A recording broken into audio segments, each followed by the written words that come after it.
ఎన్ని ప్రశ్నలు అడగాలి దాని తగ్గట్టుగా ఇస్తారు మీకు.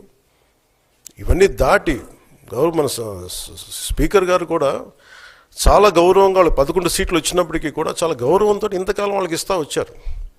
ప్రశ్నోత్తరాల సమయంలో కూడా ఆయనకి ఇచ్చారు. గతంలో కూడా ఇవన్నీ ఆయన రావడానికి కూడా ఆయన ఎలా రావాలి, ఏం చేయాలి, దానికి కూడా చాలా ఏమాత్రం ఇబ్బంది పెట్టకుండా గతంలో కూడా చేశారు. ఫస్ట్ మీరు మనకి గవర్నమెంట్ ఫామ్ అయిన తర్వాత కూడా వీటిని దృష్టిలో పెట్టుకొని వైసీపీ కొంచెం హుందాగా వ్యవహరించాల్సిన అవసరం ఉంది. వైసీపీ నాయకులకు కూడా మీకు బాధ్యత ఉంది. గవర్నర్ గారి ప్రసంగాన్ని మీరు ఆ విధంగా మీరు ప్రశాంతంగా విని దాన్ని వచ్చే జరుగుతున్న సమావేశాల్లో మీరు దాని లోటుపాట్లు మీరు చెప్తే బాగుంటుంది తప్ప ఇలా కూర్చోబెట్టి అరుపులు కేకలు ఇది సమంజసంగా లేదు. అంటే అర్ధాంతరంగా ప్రతిదానికి అసెంబ్లీలోకి రాగానే గొడవ పెట్టుకోవాలి, దేన్నైనా విభేదించాలనేది ఇది చాలా లో లెవెల్ ఆలోచన విధానం, లో లెవెల్ స్ట్రాటజీ. అది ప్లీజ్ మీరు అప్గ్రేడ్ అవ్వండి, మీరు అప్లిఫ్ట్ చేసుకోండి, మీరు కూర్చోబెట్టి డెమోక్రటిక్ ప్రాసెస్కి గౌరవం ఇవ్వండి. మనస్ఫూర్తిగా వైసీపీ నాయకులకి ఇది నా విన్నపం, నా విజ్ఞాపన. This what I would like to say. And నిజంగా కావాలి అంటే మీరు ఈ 5 సంవత్సరాల్లో మీరు ప్రతిపక్ష హోదా మీకు రాదు. అది మీరు మెంటల్గా ప్రిపేర్ అయిపోండి. 11 సీట్లతోటి మీకు ప్రతిపక్ష హోదా ఇవ్వబడదు, రాదు. ఎందుకంటే ఇట్ ఈస్ చంద్రబాబు గారు, గౌరవ ముఖ్యమంత్రి చంద్రబాబు గారు డిసైడ్ చేసేది కాదు, జనసేన డిసైడ్ చేసేది కాదు. దానికి రూల్స్ ఉన్నాయి, దానికి రెగ్యులేషన్స్ ఉన్నాయి, నామ్స్ ఉన్నాయి. ఉదాహరణకి నేనే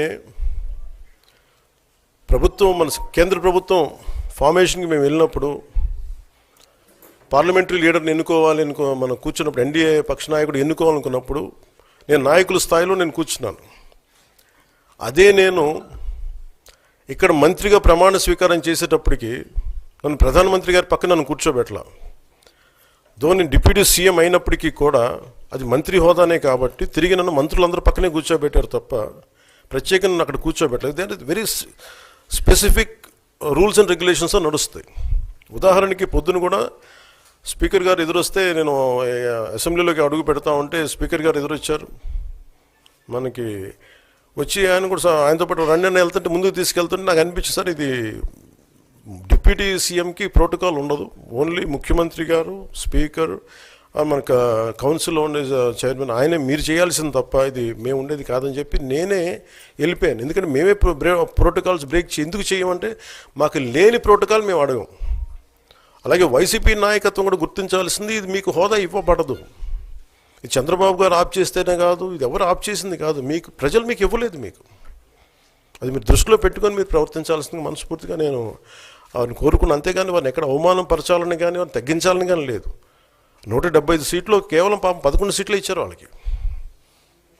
ఆ దృష్టిలో పెట్టుకొని ప్రవర్తించవలసిందిగా మనస్ఫూర్తిగా వారికి కోరుకుంటూ మీకు తెలియజేసుకున్నాను. Thank you.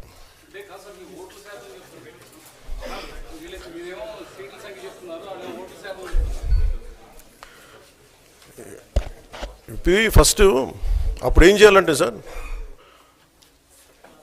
అప్పుడు జర్మనీకి వెళ్ళిపోవాలండి.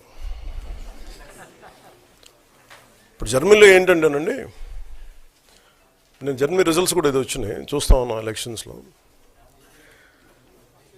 25% వచ్చిన హైయెస్ట్ పర్సంటేజ్ ఆఫ్ వచ్చిన ఓటుకి ఇన్ని ఎంపీస్,